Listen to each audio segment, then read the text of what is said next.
And welcome, ladies and gentlemen, to a very special edition of Man in the Movies Ish, where we are going to talk through a game and an upcoming series tied to that game, The Last of Us.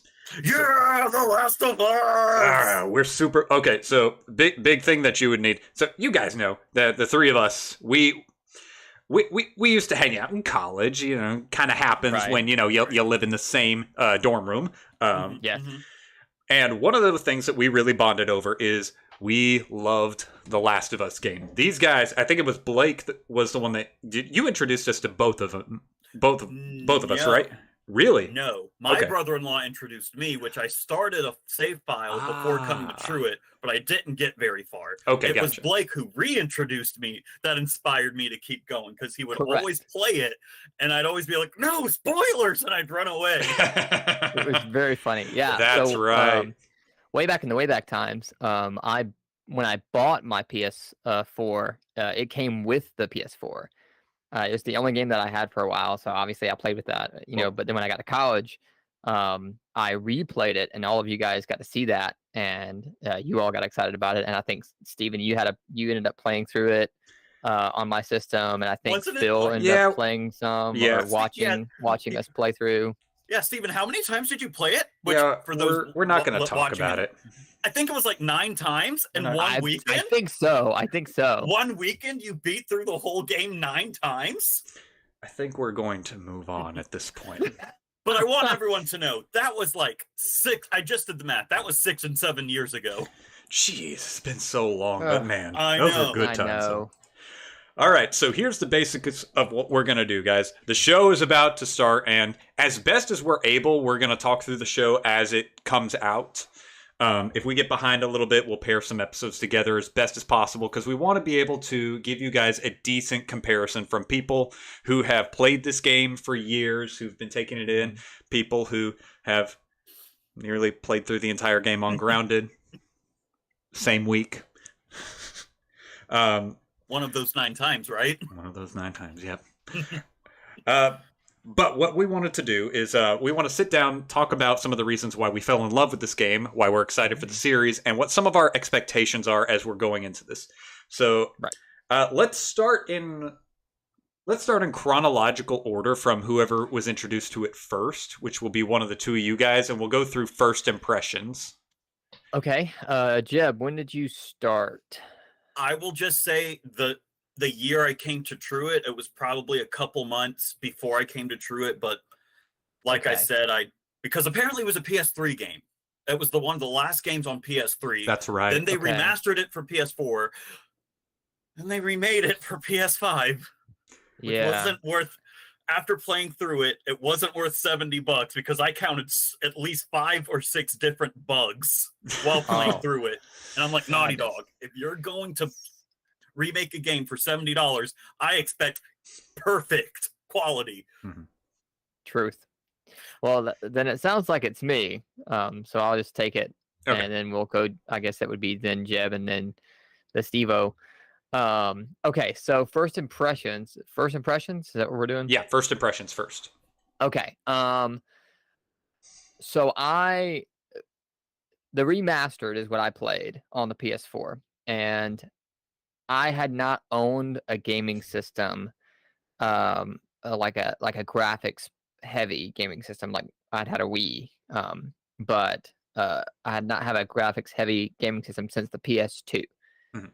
So The Last of Us was also like my introduction to modern gaming and the technology. And so visually, I thought it was a beautiful game. I thought they did a great job of creating an entire world where you felt like everything had been impacted. So like as you traveled, as you went through the seasons, as you went through the different areas that you explored, it felt like an entire established place, which is big for me. I'm a big reader. I love novels. I love being immersed into a story, and I feel like they did that really, really well with an original thought, which is always nice. I liked the gameplay. I thought it was a lot of fun. The Last of Us is not the kind of game I would usually play. And so for me to have enjoyed it to the extent that I did, I think it's a big testament to the playability and the immersion of the way that they created it. Now, towards the end of the game, there was this, there's a big stretch where you are like going through a tunnel, and I think you face like 2 or 3 bloaters. It's right there at the end. Oh yeah. Before you get to the hospital. And so basically you have this big zombie thing, and then the hospital, you have this big human battle. Both of those tested my patience a little bit with the gameplay, because it was just like, what can we throw at them so hard that it tests how good they are at pointing and shooting, and the things that they've done the whole game. So that was that kind of pushed me to my limit a little bit. But other than that, I enjoyed it. And I enjoyed how they tried to introduce like a new type of zombie throughout the game to freshen it up a little bit. But story-wise, overall, first impressions, I was extremely impressed. That's what sold me on the game as I started to go. I mean, the first few minutes just pulls you in so hard, so fast. Those feels. Golly. But it was like, okay, this is something that they're trying very hard to make very immersive, to tell a compelling story. So let's see a little bit more and a little bit more and a little bit more. So yeah, just Buckshot. Those are some overviews. All right. How about you, Jeb? What were some of your first impressions?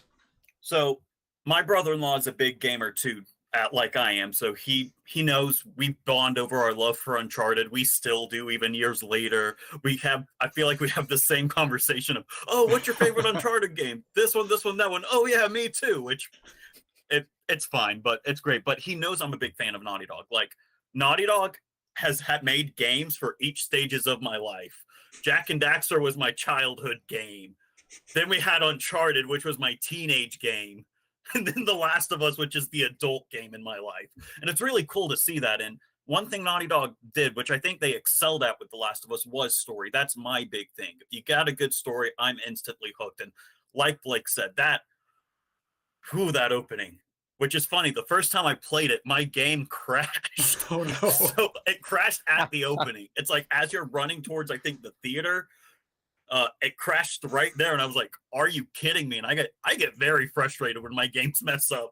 So I'm glad I wasn't Let's Playing then, because I was a little raging. And for those who watch my content know I hate when I rage. But I restarted it. I just played through the whole beginning again, and it ran fine. And even to this day, I get a little panic attack when I do that segment. Because again, I'm running to the theater, and I'm like, even with the remake, I was like, oh Lord, it's gonna crash again. But no, the story is what really impacted me, and it still does to this day. Because when The Last of Us came out, it was at a time when people were like, you don't need single player narratives, just go away with that. We're gonna do online multiplayer. That's the next big thing. And me, who was like, I only play single player narratives. Where are those for me? And Naughty Dog delivered, and it was like, wow. And like I think I said in the beginning, I only played a little bit of it the first time.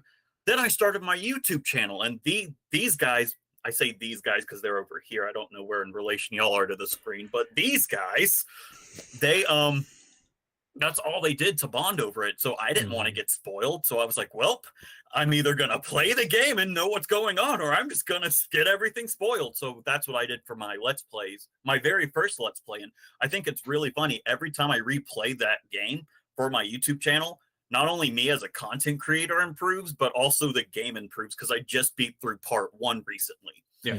And again, gameplay is very similar to Uncharted, where you only have a main weapon and your primary weapon and a secondary weapon. What's different, though, is the craftables that you can do, which is great. My main thing when I play these games, even when I'm streaming and whatnot, is like, hold up, guys, before we continue, I got to search for supplies. I need my supplies. So I'll like go around the building maybe twice to make sure I didn't miss anything. And yeah, the gameplay is very simple, and yes, it was breathtaking at the time. And even now with the remake, which, yes, it's a remake. People are like, oh, it's just a remaster. No, they did rebuild it from the ground up. Nothing's new. It's just on PS5 technology. Yeah. But even now, it is still a beautiful game to look at. Even with part 2, part 1, like, that is the game I feel like Naughty Dog always tries to excel, because they know how popular it is. that is one of their main IPs that they always try to excel. Yep, I definitely agree with that. So I guess that brings me next. So I am, and I think people are going to be shocked when they hear this, I'm not really a gamer. What? But you're Saying so. But you're a gamer YouTuber now. I do games on YouTube, and people don't realize how many games I've given up on because I'm bored or I hate them. That is true. Yeah. For knowing him as long as I have, I think he's beaten 3 games repeatedly. This is how I play games. I find. Hey, I'm talking. Wait a second. This is my time. Yeah. You always steal my thunder. We'll get back to your time. But he's beaten 3 games on regular. I'm sorry. He's beaten Kingdom Hearts Chain of Memories, the Game Boy version. That's true. He's beaten Halo 1 and 2 repeatedly. That's true. And then he's beaten The Last of Us repeatedly. I've never known him to beat a game repeatedly. Maybe Sir Burn for now. It might be Sir Burn. Sir Burn. Oh, Sir Burn is fun. But I'll give you 2 more, okay? And really, the 3 games that I've played the most in my life so far. If the games that I've logged the most hours in.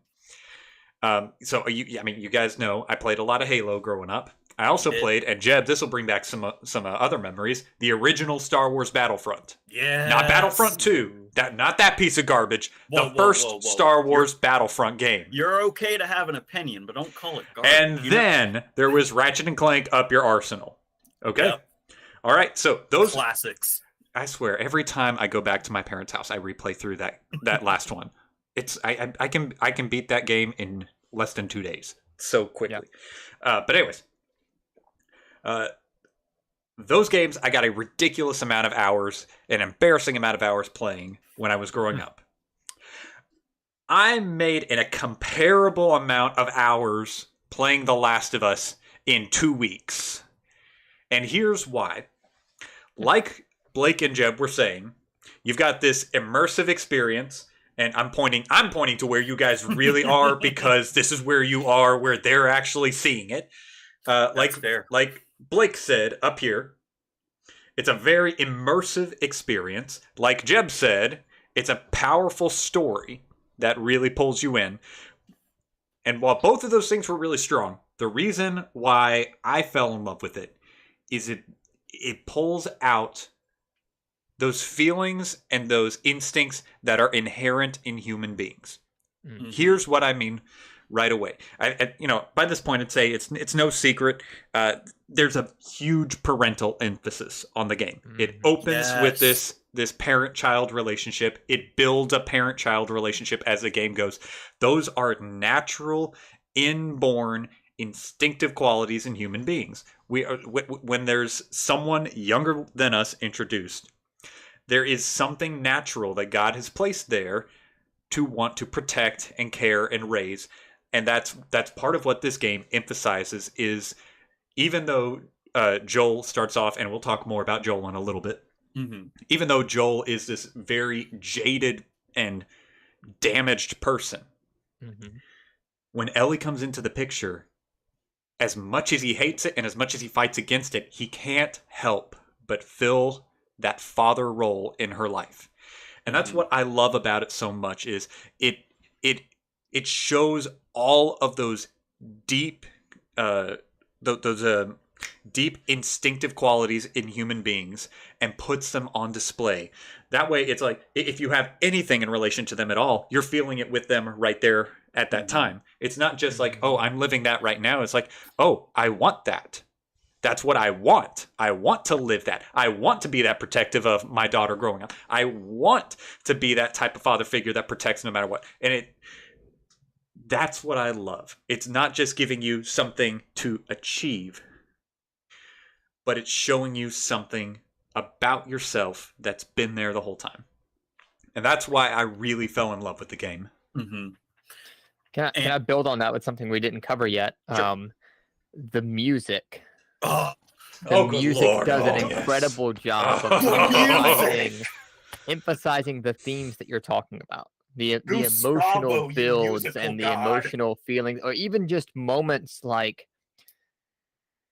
if this makes sense at all, like moments to breathe, like Mhm. something Mhm. intense happens or something emotional happens, and then like you just have a pause where the music comes in, and the composer, I don't know if you guys know this, the composer for most of it, if you have like a singular acoustic guitar, he used a 12 string.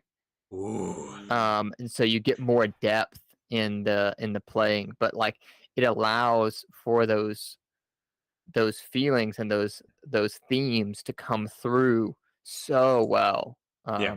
Oh, the music. Mhm. And something I want to build off of Steven's point as well, because I am not Everybody's in that just stage yet. stealing my thunder. I'm not in this stage yet, but I will soon. Blake and Steven, y'all, well, Steven, you're about to, but Blake and Steven are about to enter into the stage of fatherhood. And I would love to hear if when y'all replay it again, or if y'all replayed, or Blake, if you've replayed it since you've become a father, how you more relate with Joel, you know. Yeah. And that's something I'm excited to experience, like these movies or games when I become a father. Yeah. How I will relate to that experience. Like, yes, Mhm. Steven, you're right. We want to protect Ellie because that's how, or we want to be protective of Ellie in this game because that's how God made us. Not only just us as humans, but us as men.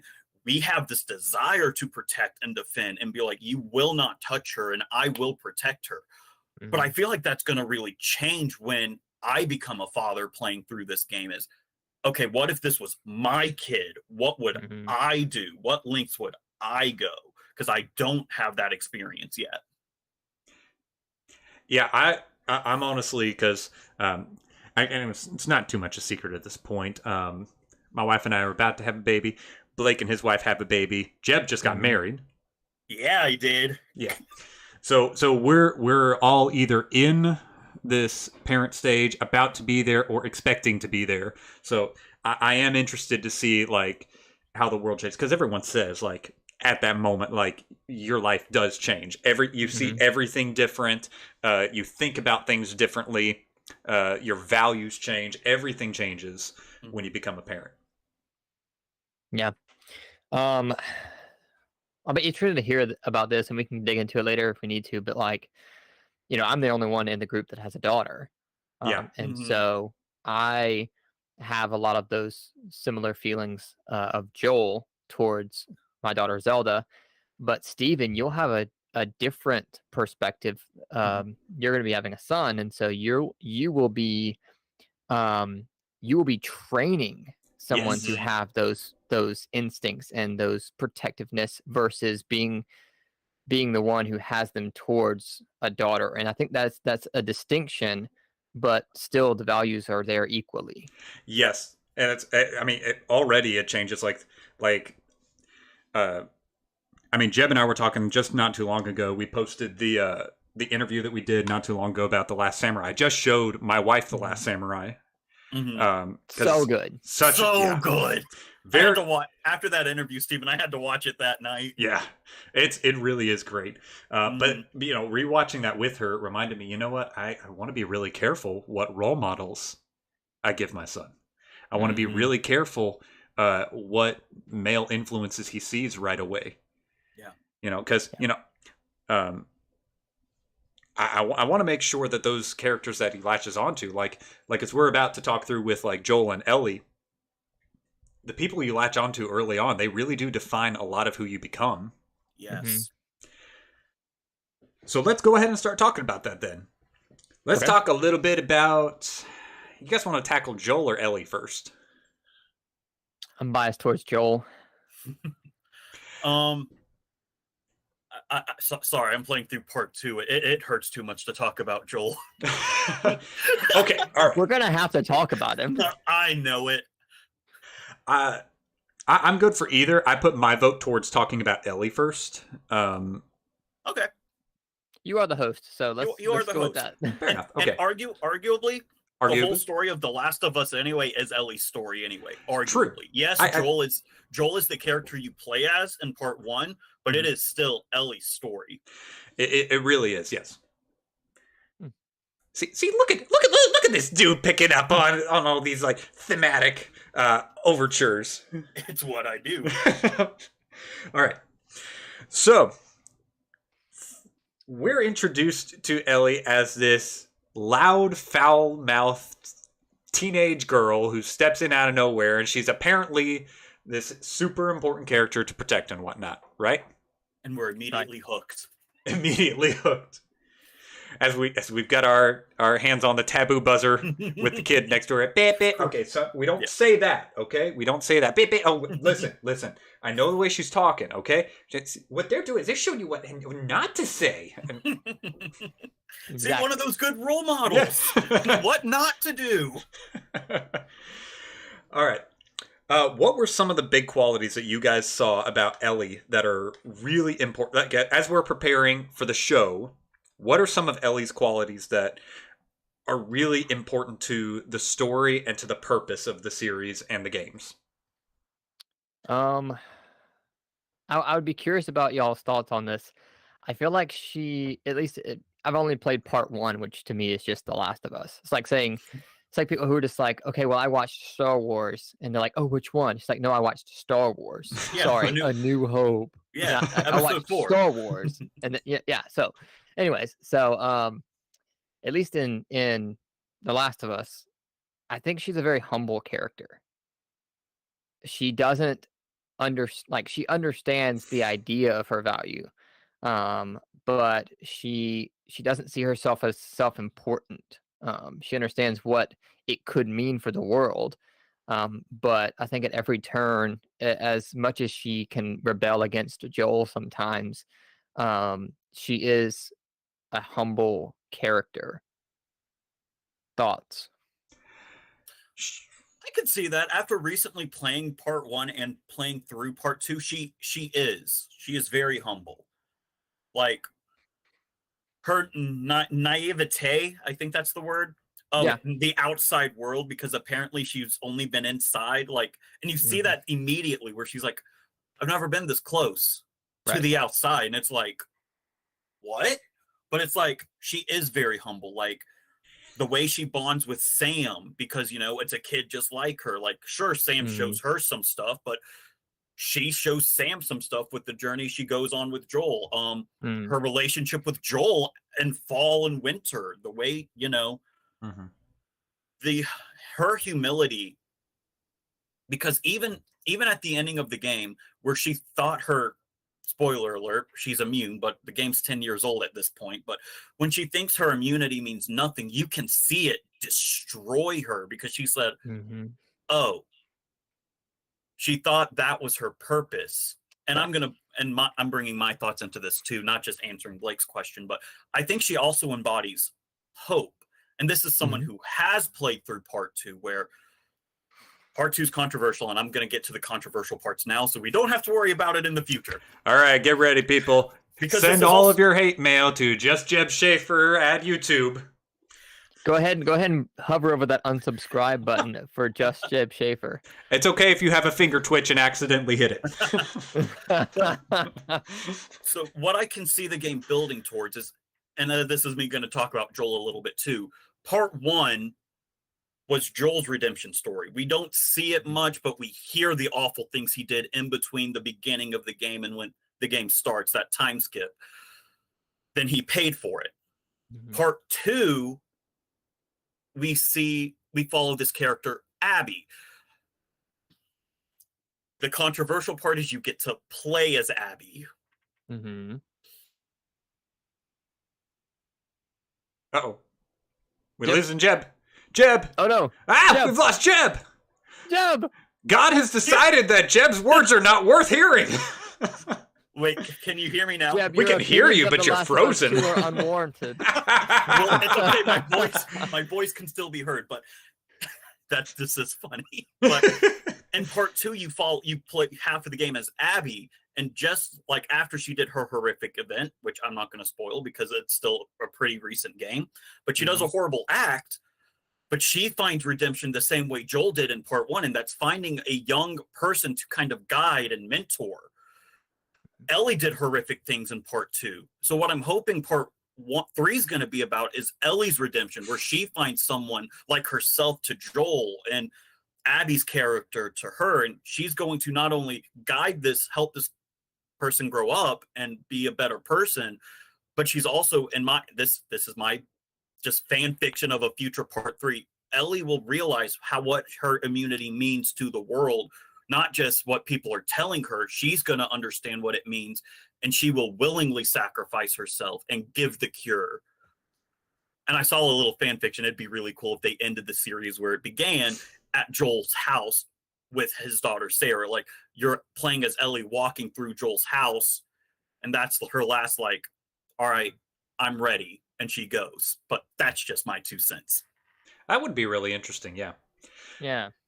And I think I don't really have much to add to that because I think you guys cover it pretty well. But she does, going off of the rebellion stuff, like it does seem like every time that she gets a chance, she tries to live like a normal person. Mm-hmm. You know, and you know, we see her throw herself into danger a little bit more because she knows that, you know, she's not as fragile as everybody else, so she can take a hit. Yeah, that actually makes a lot of sense. Mm-hmm. But I think that her place in the first game, because when the series is starting with, yes, yeah, the series is starting with part 1. Okay, yeah. So when the series starts, she's really this driving force to push Joel towards his development, kind of like how and Jeb and I have talked a good bit about Naruto, because I honestly think that Sasuke is the real reason that the story exists. Because because while the first series kind of focuses a lot more on like Naruto, when you get to Shippuden, it's really watching how the rest of the world changes because of Naruto. You see his villains get redeemed. You see his friends grow stronger and grow into leaders because they're inspired by him. Mm-hmm. And that's kind of the force that Ellie becomes for Joel. Yeah. I fully understood all of that. As someone who has never really watched much of either of those series. Okay, well... Well, we'll move up to, unless do you guys have any more notes about Ellie before we get going? Just her kindness, which again can be seen in the DLC, mm-hmm. where yes, she's hurting because of what her friend Riley did, but she's still kind and follows her, and she wants to, there are other reasons why she doesn't want Riley to go, but it's still her kindness of not wanting to lose her best friend, and we see it in the present day, depending when you play it, yeah. of defending Joel, and then how she treats, like I said, Sam. And it's just, mm-hmm. yes, we give her a hard time of being foul-mouthed and rebellious, but I think the heart of Ellie's character is she's kind. Mm-hmm. And again, recently playing through part 2, she loses that innocence and kindness because of something that happened at the beginning of the game. Mm-hmm. And that's what she loses, which is then going into my fanfic of part 3. But we don't have to talk about that. Part 3 is not even out yet. We get there. We get there. Yeah. Yeah. All right. Well, I don't think I've got any other notes on Ellie at the moment, because I think even though the whole story is more about Ellie, I do think that the first game is mostly about Joel. So most of my notes are about Joel. Agreed. All right. I don't have notes, but yes. Hey, that's the way that manga's production started. We'll get a general idea, we'll get the punchline, and we'll wing everything else. Woo! It's how Dad did it. It's how America does it. Worked out pretty great so far. Iron Man 2008. All right. So let's get on to talking about Joel. So Joel being the main character of the first game, the one that you're really playing as most of the time, the one that's driving the story forward most of the way. So we open up like with what Blake was saying. Beginning of the game, the outbreak starts. We watch Joel's daughter die in his arms. It hurts every time. It does. It really does. Like I'm past unwarranted as well. That's the biggest part. Yeah. Is that she is the picture of innocence. Yes. And she dies for no reason. It's like Beth in Little Women. It's like you've got the most kind-hearted and innocent character who just wants to take care of everybody. And oh, wait, she's sick? She's really sick? Why is Beth sick? Mm-hmm. Why does Beth have to say, make Amy sick? Yeah, so you watch. Yeah, that's a good point. You watch innocence die. You watch this shifting moment where you're watching the only innocent character in the game pass away, and the world has changed. Mm-hmm. All right, so we watch her die, and then we shift forward. How many years forward does it shift? 20. Is it 20 years later, and Joel is, a good middle-aged man now, probably near the end of his middle-aged years, and he's got a history behind him now. We find out, both through his friend Tess and through his own admissions, that he's done a lot of things that he ends up really, really regretting. And then they take a job where they meet up with Ellie and the leader of the Fireflies. Okay? Mm-hmm.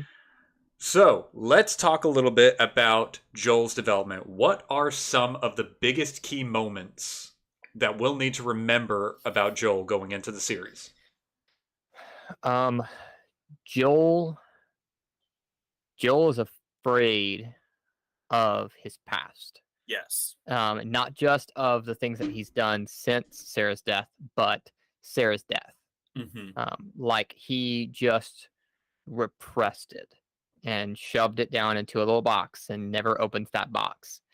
And so being introduced to Ellie, a child around the age that Sarah was when she died, makes that box push to the surface, and slowly, as the game progresses, it opens back up. And he has to face those things almost at every turn throughout the journey.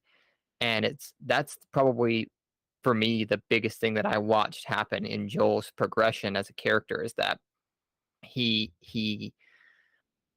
I think his biggest thing is that he was afraid to feel like a father again. Mm-hmm. And to me, it would have been interesting to see, like, if Ellie had been the age that Sarah had been if she hadn't died. That would have been interesting as well. Yeah. Like an older a middle-aged, I said young adult. But having her the same age makes those feelings just bubble to the surface so much quicker. Mm-hmm. So that's my biggest note for me in the series. I think Pedro Pascal, is that his name? The guy Yes. playing Joel. I'm not sure how I feel about that casting. I'm really kind of skeptical a little bit of that. But that's one of my biggest things, is seeing that emotional starting point and then Mhm. seeing how it develops in the same way that it did in the game. Yeah. So just a question for you. Do you want us to talk about like specific events or just things we notice in his character development? Because I have a ton of events that happen. Yeah, I'm good with anything. Okay. Toss it out there. So the game split into each of the 4 seasons. Which is such a cool idea. I know. Gosh. I will say that's one thing I did not like about part two. Part 2 is just 3 days. Which 3 sucks. days? It happens in 3 days? Yes. The main chunk of the game is 3 days. Wow. Yeah. Just the main chunk of the game. There's other bits like after those 3 days that happen that take place at least like 9 months to a year after, but the main chunk, 3 days. Anywho, so it was really cool. So in summer, like we said, we see Joel, 20 years.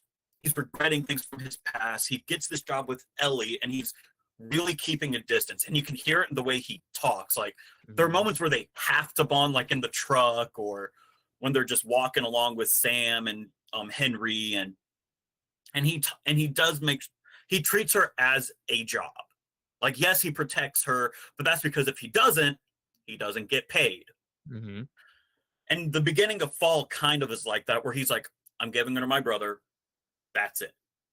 Then Ellie runs away.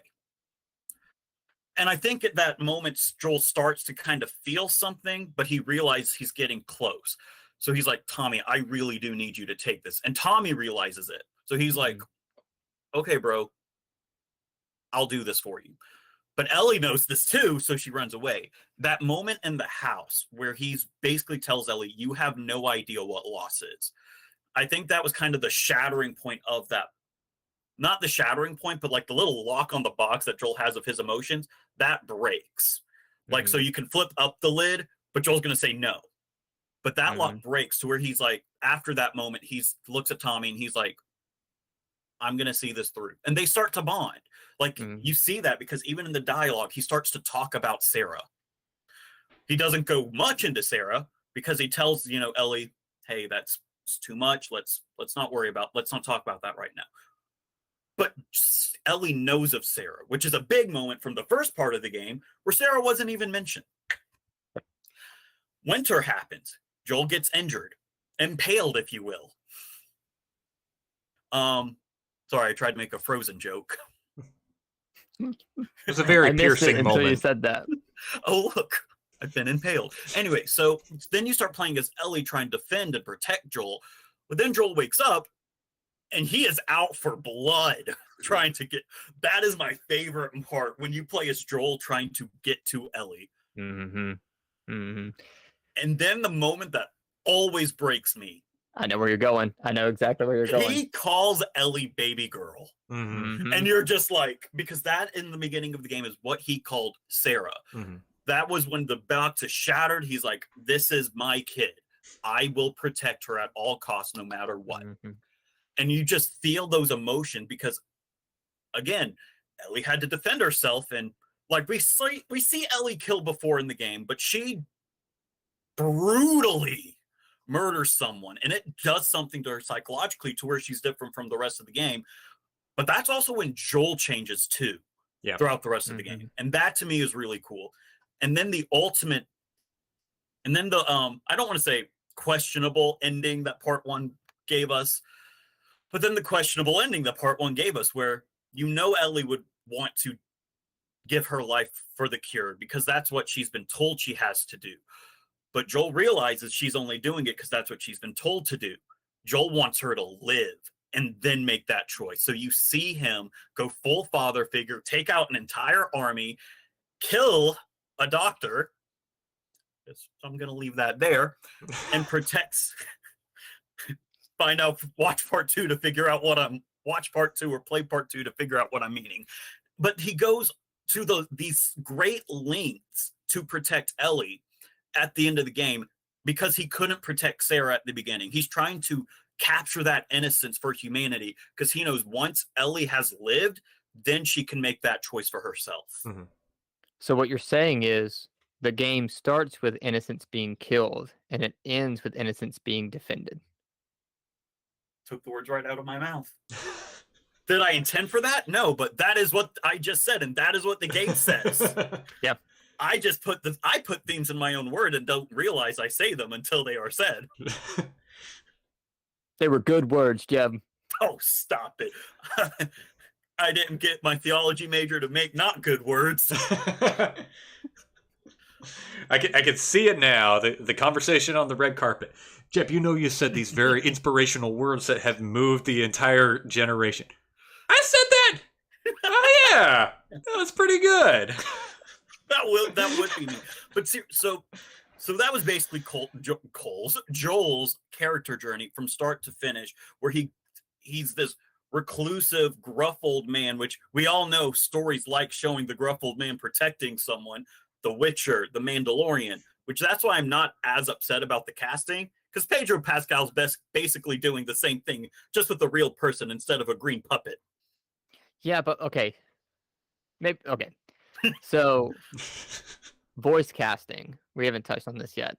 The voice actors in the series are incredible. Yes, they are. And I'm not convinced that he can pull off the southernness of Joel that Joel is. Yeah, because he's a Texas boy, right? Joel is a Texas boy, yeah. And so it's like, can he pull that off? Because that's a big part to me of Joel's kind of personality and flavor, I guess. I don't know the right word for it, but like the scene you're talking about in Fall, I fully agree with you about the turn there. And Ellie in there kind of having their little talk argument, and she goes, I know about Sarah, and he goes, Ellie, you're on some mighty thin ice. That's and it's true. Such like a Southern, like Texan moment phrasing thing. Yeah. I'm just like, can he do that? in the same way that it was achieved in the game. I don't know. We'll Yeah. see. I am interested to see because I'm trying to be as hopeful as possible about the series. Now it's a Netflix series, right? HBO. No. Oh, blessings. Okay. Is it Yeah. HBO? It is HBO. Okay. Oh, that Hey, makes and me don't makes me hate so on happy. Netflix. I'm just saying they gave me 3 great seasons of Daredevil. And then they made everything else. You know what? That's fair, but they made Daredevil. They made Daredevil great again. He was, I think they he made was never Daredevil bad. great the first time. He was with Ben Affleck. I think that was the only That's time that debatable. Daredevil was great. Ben Affleck might have been good, but everyone else wasn't. All right. Yeah. Yeah, Steven, do you have anything to add about Joel's character development? I know I kind of went through the whole spiel and shebang, but I had to get to my point. No, that's And fine. I had to go through the whole It was a good point. Yeah, it was. I did say that. There, really, one of the biggest points that sticks with me, I would say, really the big contrast. There's 3 big moments that stick out to me when I'm thinking about Joel. The first, 4 if you include Sarah. Mhm. But one of those is near the beginning of the game when it's the 3 of them. It's Joel, Ellie, and Tess. Tess gets it. She gets why this is important. She gets it almost right away. As soon as she learns about Ellie, it's like automatically, oh, nothing else in the world matters. And she drops which, by the way, that should be what you do in Christians with the gospel. But that's for another day. But she realizes that this is the only thing left in the world that matters because it's the only thing that can really actually save. We've seen countless numbers of zombie and post-apocalyptic things where, eventually if the show runs long enough or there's enough movies made, you're gonna run into some cannibals. There's gonna be this big authoritarian government that's like, we are the most protected part of this here United States in these apocalyptic times, and we live mighty happily here. Oh, and don't ask Marley what happened to his leg. It was a noble sacrifice indeed. So, but the problem is she realizes if we just let things continue the way they are, it's eventually going to fall apart and people are going to keep being evil. This is the only way that things are going to improve. Joel doesn't get it. And when Tess eventually sacrifices herself for the 2 of them to get away, I'm not misremembering it. Her name actually is Tess, right? Yeah, I was about to better say, remember.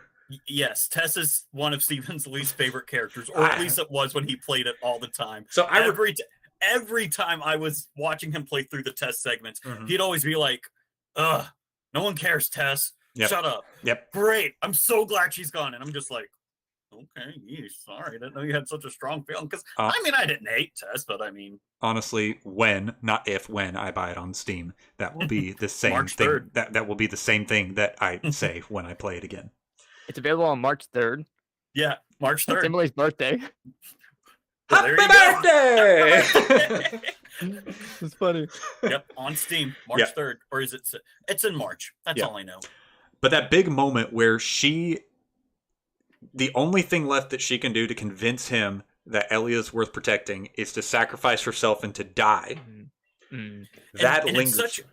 Sorry, I keep stealing your thunder, Steven, but it's such a cool way how she does it because she shows Joel because she dies by getting bit, or technically she dies by getting shot by the government. But Truth.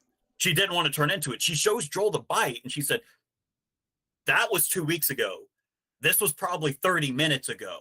This is real, Joel." And I feel like Joel still doesn't believe her until he sees Ellie breathing the spores, and he's like, "How the heck are you doing that?" And Ellie's like, "I ain't lying." Yeah, and that was one of those first big moments for me that I'm like, this is a turning point for him. He's lost his new best friend. And she died for something she believed in, and now he's stuck with what she believed in.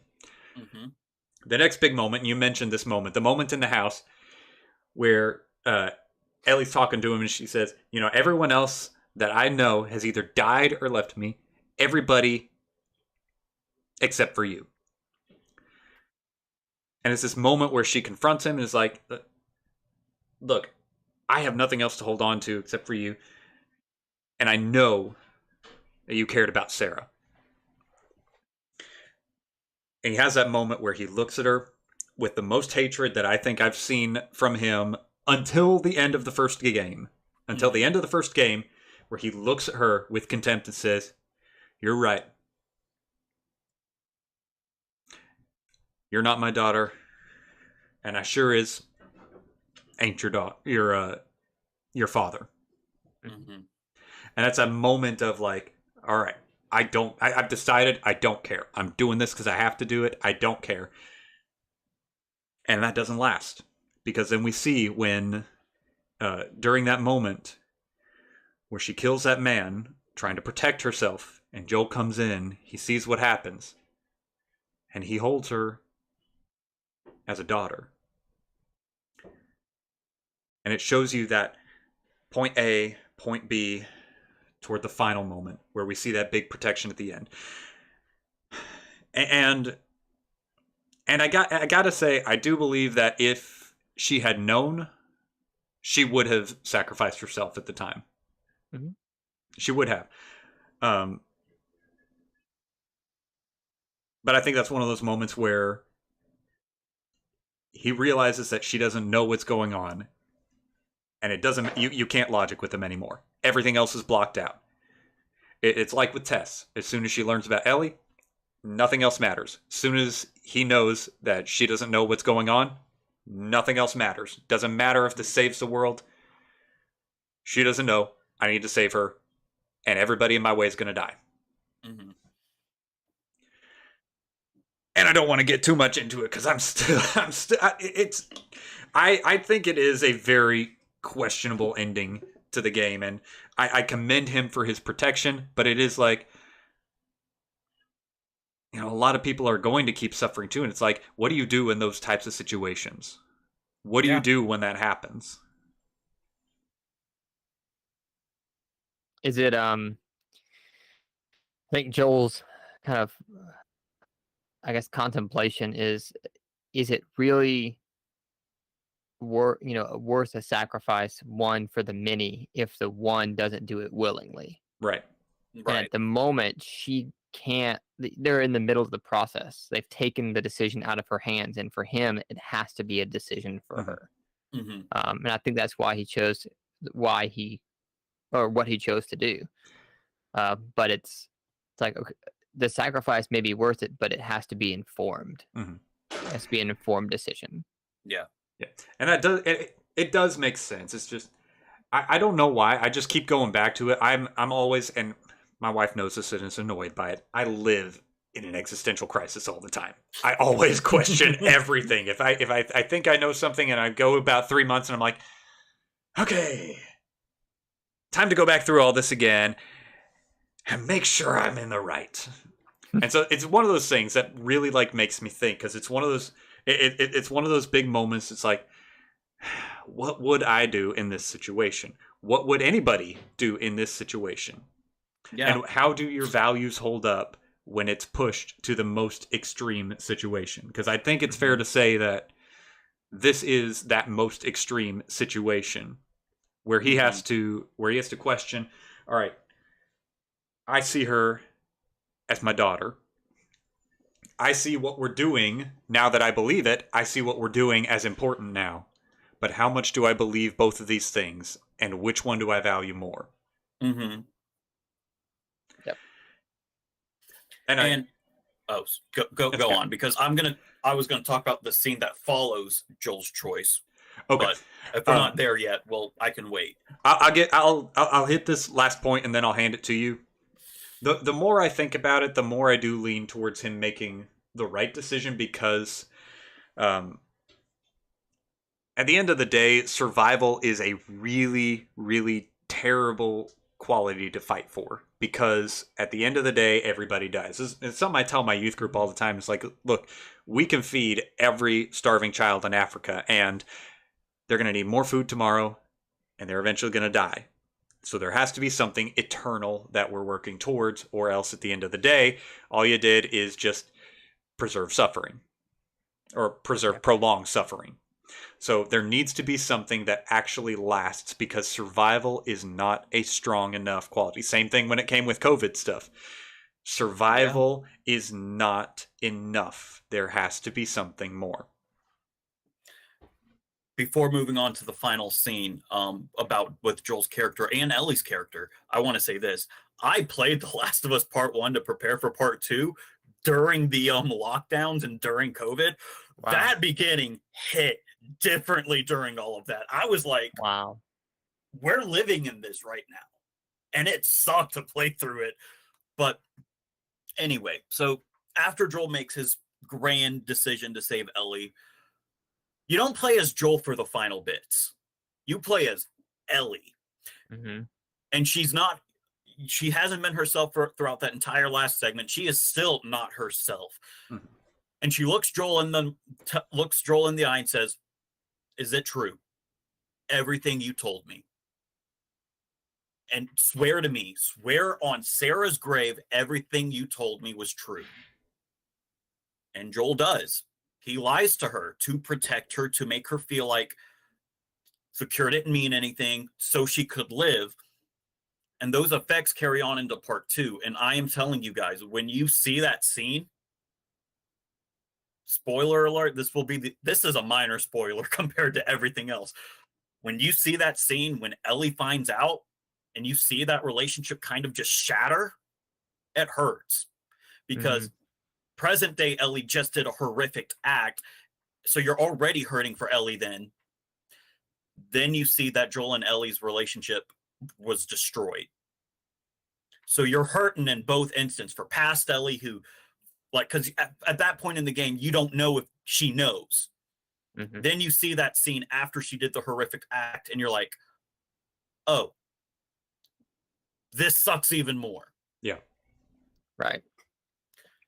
So. I don't know, building on what you're saying and kind of building on what we've been saying, I think there's also an element of selfishness from Joel in the decision that he makes, because he's spent his entire middle adult life forgetting that he was a father, only to remember and become one again, and then all those things are threatened, and he is in a sense unwilling to lose what he fought so hard to forget and then reluctantly deeply embraced again.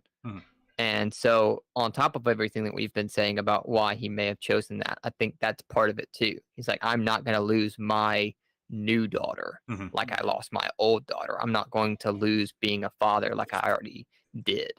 And I think that's why I sometimes go back and forth with whether or not he made the right decision, because would he have let her go through with it? Because I question that sometimes. Like, if she was informed about it, like let's remove the fact that this was forced upon her.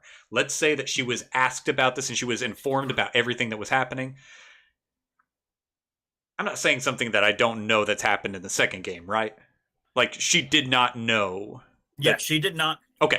She did not know she was going to die, but after she finds out the truth that she would have died, she is still very angry because she tells Joel, that was my decision to make, even though she didn't know the decision. Yeah. Okay. Right. So, okay.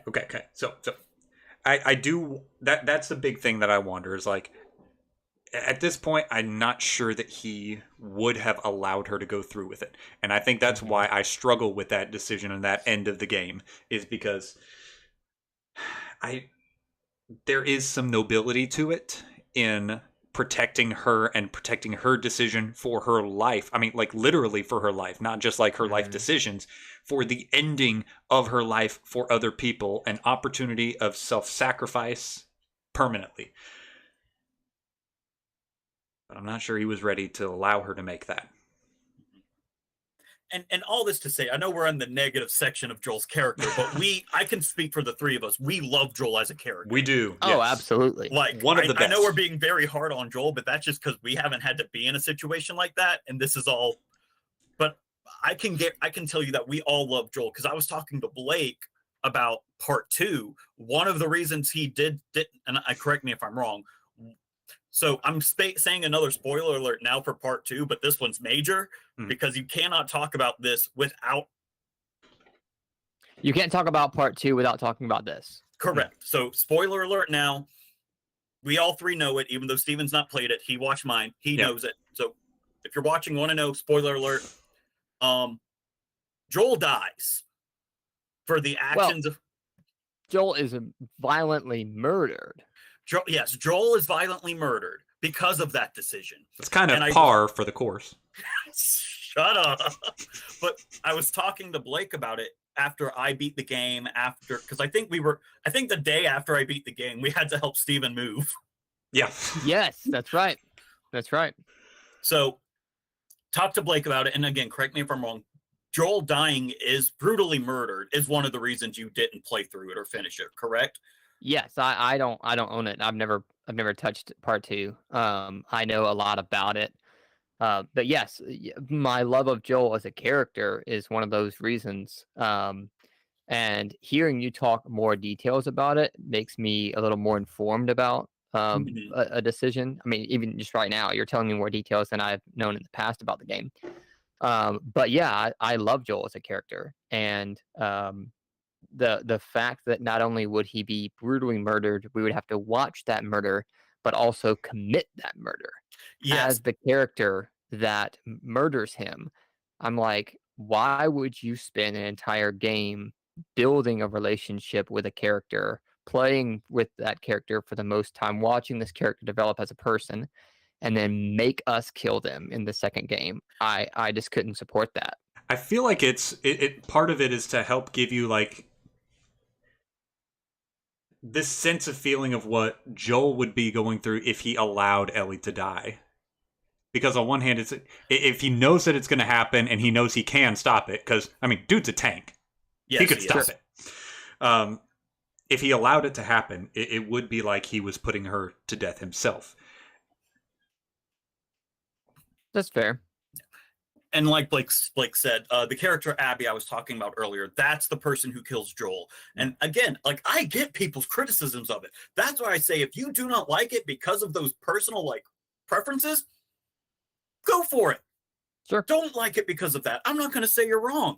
I have a problem when people say, and again, I get these words confused, that it is subjectively a bad game, when it's really not, because like I told y'all, we've talked so much about these themes in the first game.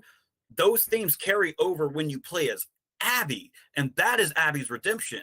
Then you have to fight Ellie as Abby, and you're like, holy cow, I don't want to do this, because you grow to love both characters. I didn't at the time because I was still very mad, and I let Ellie kill Abby as many times as I could.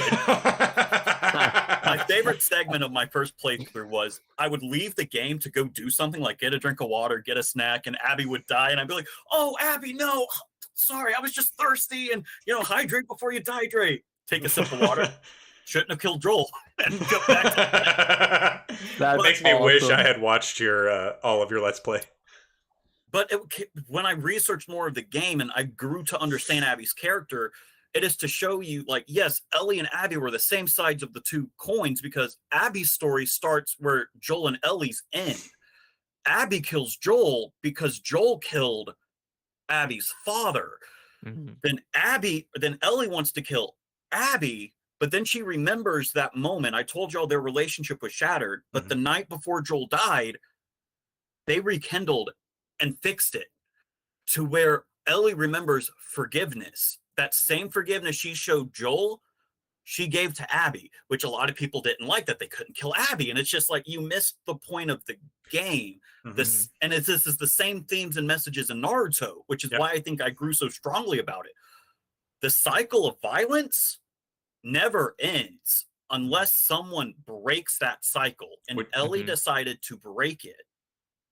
And that's what makes both Naruto and Ellie such important characters, is because you see this breaking of the cycle. It's why revenge is such a stupid thing to fight for, is because eventually, like, you kill someone, well, guess what? That person has family members too. Yep. They're going to want revenge. And when you fight Abby for the final boss,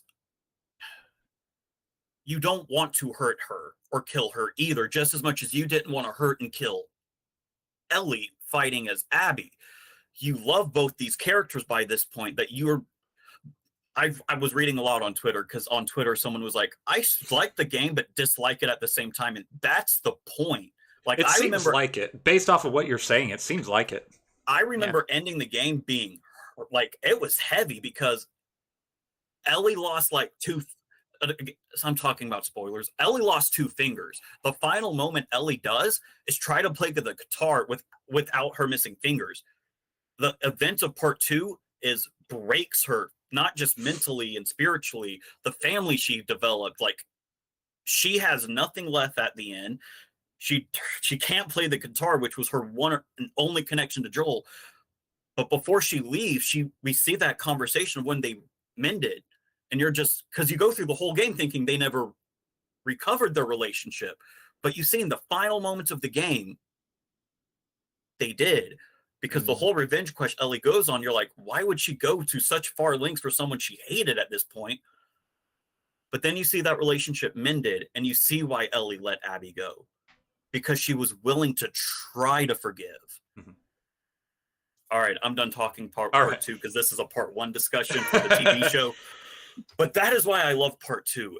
And I hope you guys see that now too. Like, I'm not asking y'all to play it, or I am asking y'all to watch my Let's Play, though. I mean, if you want, or my stream. All right, Jeb. All right. I will play the game. And Blake, you don't have to, but I hope you understand now why I do like it. Sure. Yeah, I think it, like you said, you got to mix that. I think it is subjective. Yes. Each person can like or dislike it. When you make an objective claim that it is completely good or completely bad, Yes. then you're kind of missing the point of things. And I think you become a gatekeeper, which I am not a fan of gatekeeping in the nerd community, especially, but in the gaming community, sub community, it's just like, this is not how we grow as people and as those who enjoy things. Like, you can, like we were talking about different games, Halo, people have opinions on Halo or Assassin's Creed, or all these different series that have good games or bad games in the series. But if you like Assassin's Creed 2 and I like Assassin's Creed Syndicate, and you're like, oh, that's a terrible version of Assassin's Creed, okay, well, you can have that opinion, but don't hate on me for loving something that you may not like. We both like this series. Let's talk about the things that we share. All right, boys. Well, we've been going on a lot longer than I expected us to. Sorry. No, it's fine. I get this is a good talking thing about something. We're 3 talkers, especially Jeb and I. Well, and Steven knows this. When I get passionate, I can't shut up. Yeah, pretty much. Yeah. All right, so we're excited to watch the TV show. I think all 3 of us are committed to at least watching.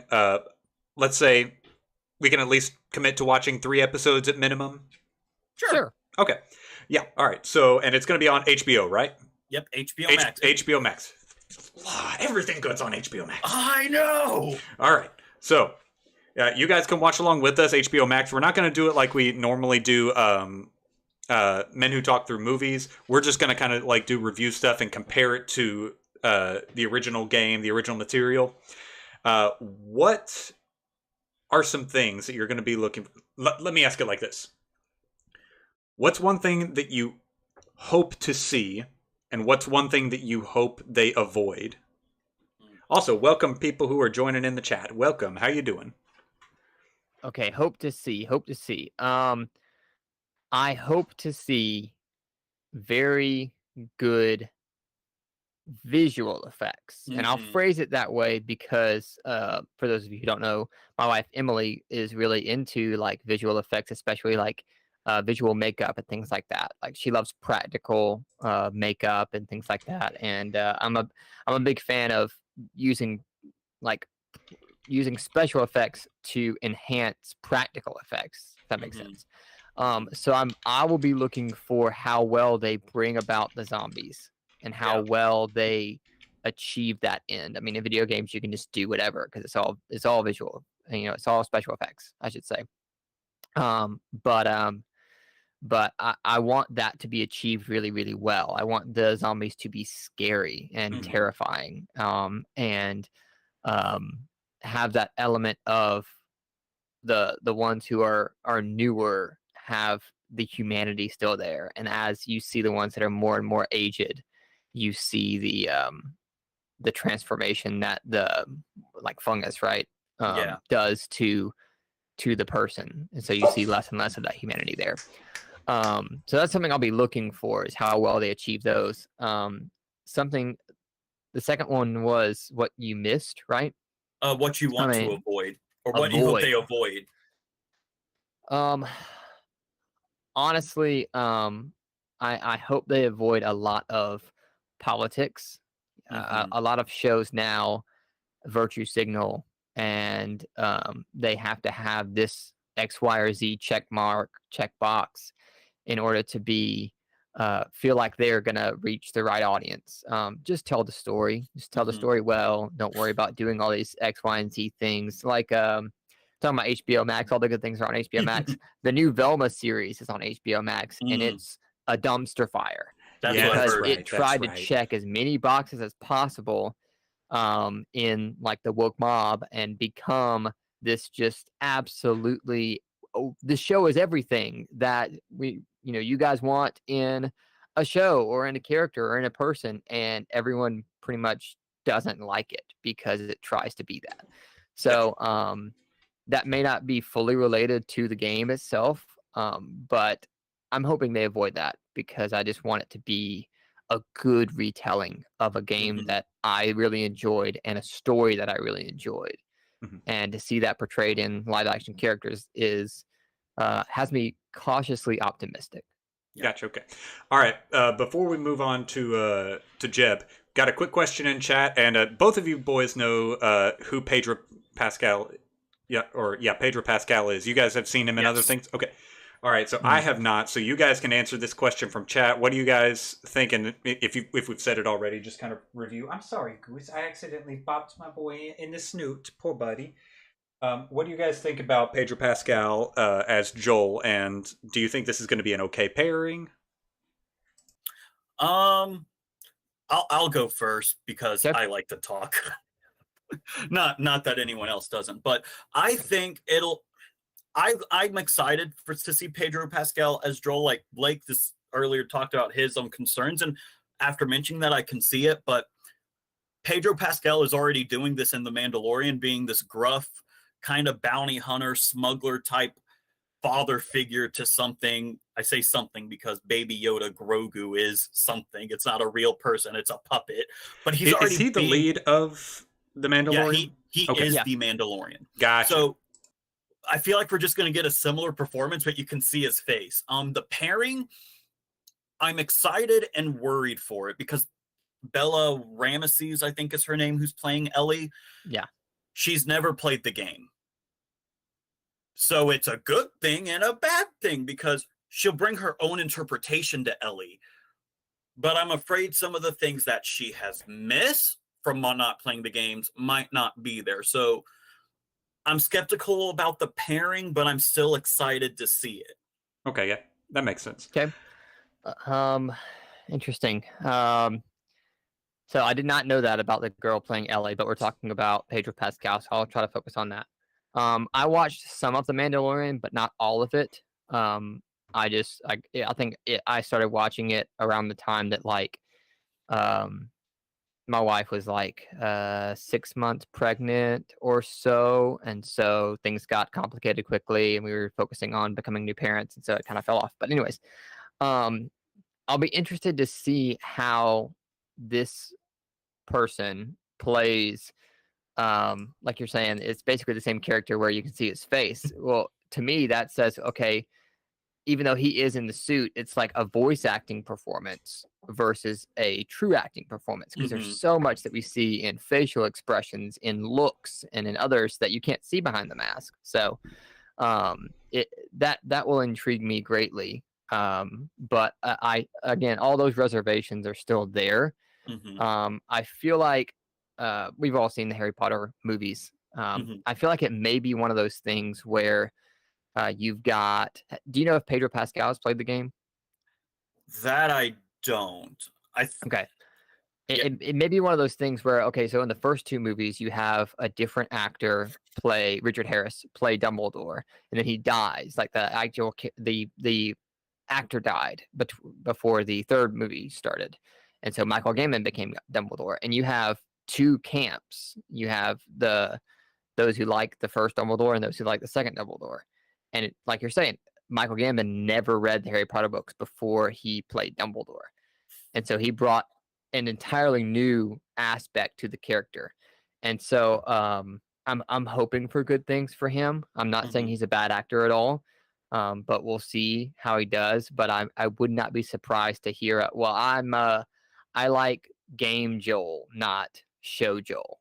You know what I mean? Yeah. So I think that's inevitable to some degree, but I'm hoping it's more of a, hey, they're both good. Yeah. Versus this one's good, this one's bad. Yeah. And another thing too, the only reason I'm not as worried is that Troy Baker, the voice actor for Joel, from seeing Pedro Pascal's performance, he's like, I wish I did some things differently based on seeing Pascal's performance. So that's why I'm a little more hopeful for Pascal. Okay. Like I said, the thing with Ellie that worries me, because she's never played the game, she was instructed by the producers and directors to not play the game once they found that out. Interesting. That is very interesting. That is the interesting thing. Not that she never played it, but she was instructed not to until after filming. Because I think recently she and Neil Druckmann are playing through it together at Naughty Dog, or there was a, so. Interesting. Okay. That will be interesting.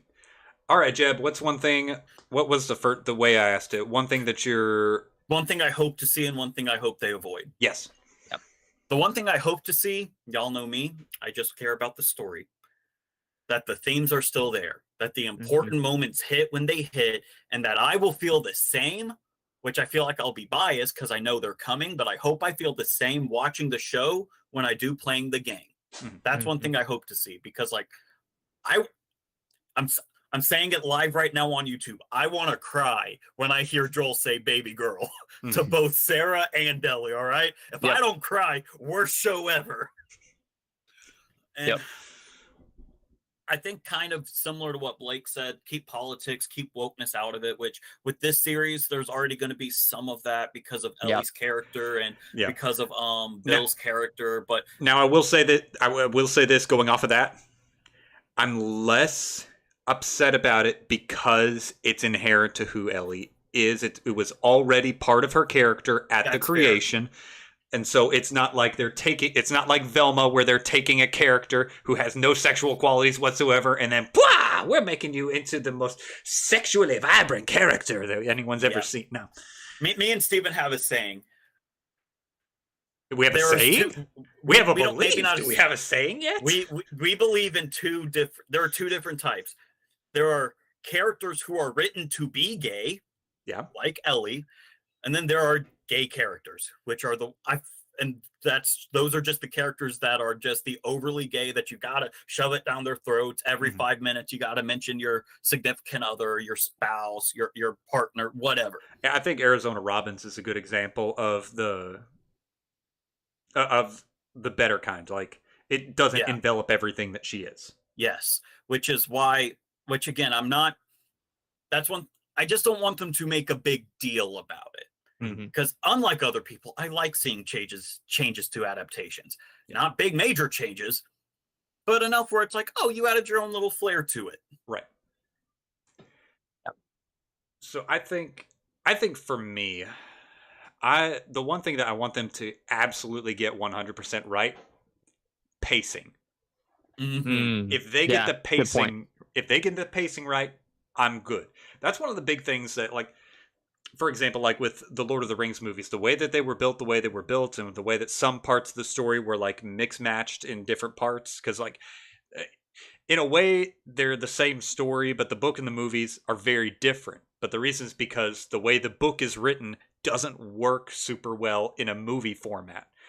And so when they made those changes, they switched parts of the stories around. It helped to keep the pacing just right to where it worked on the screen. That's what I'm really hoping that they do with the show, that they keep the pacing solid to where it doesn't feel too slow at the wrong points. It doesn't feel too fast where you're not getting the punch of those emotions and whatnot.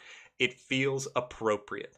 And I feel like they've got a leg up on that since we've already got a visual representation. It's not like going from a book to a movie. It's going from a visual representation to a visual representation. Mhm. But as long as they can keep a solid pace that allows you to linger on the right points and doesn't drag too long on the points that don't matter, I think that will help everything to go very smoothly. And then the last thing that I want, I really don't want them to spend I don't want them to try to force the audience to like something new. Mhm. It's okay if you introduce something new. Like me and Jeb said, I'm actually okay when people experiment with like remakes and whatnot. Like I'm usually interested into seeing what the new Superman is gonna look like. I'm not super pumped about Elliot Page, but Wait, what are we talking about? oh, Elliot Page is gonna be the new Superman. I think that's rumored. There's nothing confirmed about that Okay. yet. No, Sorry. she's not. No, she's not. Okay, but anyways, like I was not upset when Henry Cavill was cast because I thought that the reimagining worked in a realistic Superman world, not just a We comic. can talk book about that Superman later.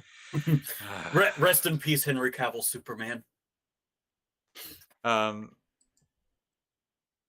anyways, Where were you going with, Steven? Come on. Where were you I'm going? sorry, I've got to remove a bot from the channel. Ah, yes. We well- love well, bots. They pop Playing up off your- sometimes. Playing off your point, another kind of modern example of a good Scooby-Doo adaptation is Scooby-Doo Mystery Incorporated.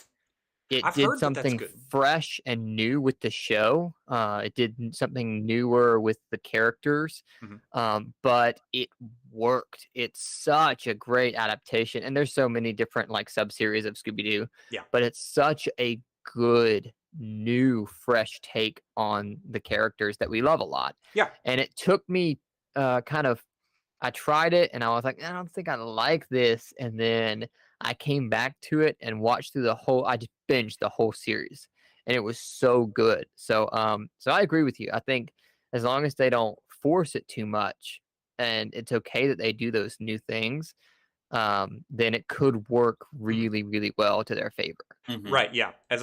And because my thing is I don't like being forced into doing things. I don't like being forced into liking things. If you tell me I have to like something, there's a good chance I'm not going to like it. Yep. So I never did that to him. So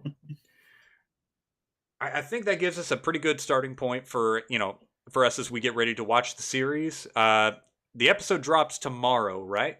Correct. Oh, wow. I almost said as of recording, but this is a live stream. Yeah. January 15th, the episode drops. I'm not sure if it's going to be like at 12 a.m. tonight or if it's going to be but tomorrow it comes out and I do plan to watch it. I just have to be careful because I work at 6 a.m. the next morning. Ooh, yeah. Ooh. Gotta love them CFA hours. I'm just saying, I was working 5:15 every day until today, so 6 a.m. is a blessing. Yeah. Woo. All right. Closing remarks, my boys. Blake, you got a closing remark?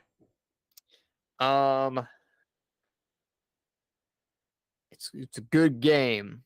Let's make it a good show, everybody. Yeah. All right, Jeb. I like part 2, and if this show's controversial, I'll probably like it too. Okay, let's see here. Hey, what's the controversial Superman movie? Batman Me? v Superman. Yeah, okay, yeah. And what do we think about it, Jeb? It's great. Yes, I don't know what people- see? It's a good movie. Everyone who's watching, I will be your voice of reason. It's not good. Neither is Man of Steel, and we all know it. and that's okay. Conformist. Call yourself a hipster and you're a conformist. Hey, I was pronounced Mr. hipster Blake Duncan at my wedding. You were So I'll take that. by I'll another take that. conformist. Me and my Christopher Reeve Superman poster hanging up on the wall beside me. Yeah, Chris Reeve was pretty good too. He was a Yeah, pretty yeah. good one. Yeah. What I don't like though is everyone trying to make every Superman Christopher Reeve, Yeah, that's fair. which is That's why I fair. did not. That's why I didn't like Henry Cavill's cameo in Black Adam, because it was I didn't see Black Adam. it was Christopher Reeve's music. It was Christopher Reeve's theme when Cavill was there, and I'm like, I don't Doesn't like work. it. It doesn't Yeah. work. And I would say my closing thought is, I just had it, and you boys made Blake's heretical comments made me forget it. Okay. There's very few zombie things I actually like. There are very few zombie things I like because it seems to be the thing that everybody just kind of like goes to in the horror genre, and you're kind of just expected to like it. Mhm. The Last of Us was the first thing that really pulled me into the genre to where I could actually start finding the things I liked. Mhm. I think it plays out, and it plays out in probably the most realistic zombie type of way, because the zombies do eventually deteriorate. They do eventually wither away. And I think that it's the most workable zombie framework, which is why I'm really hoping that the show does well. Agreed. Completely. Well, all right, my friends. I think we're gonna go ahead and call it here. We will be back to at least we're gonna at least talk through the first 3 episodes. We'll see how our schedules work out and how often we can do this. And then we'll see where we go from there. All right, thank you, boys, for joining in, and Thank you for having us. Thanks for having us. all right, we'll see you, Mongeese. Bye. Bye. Bye.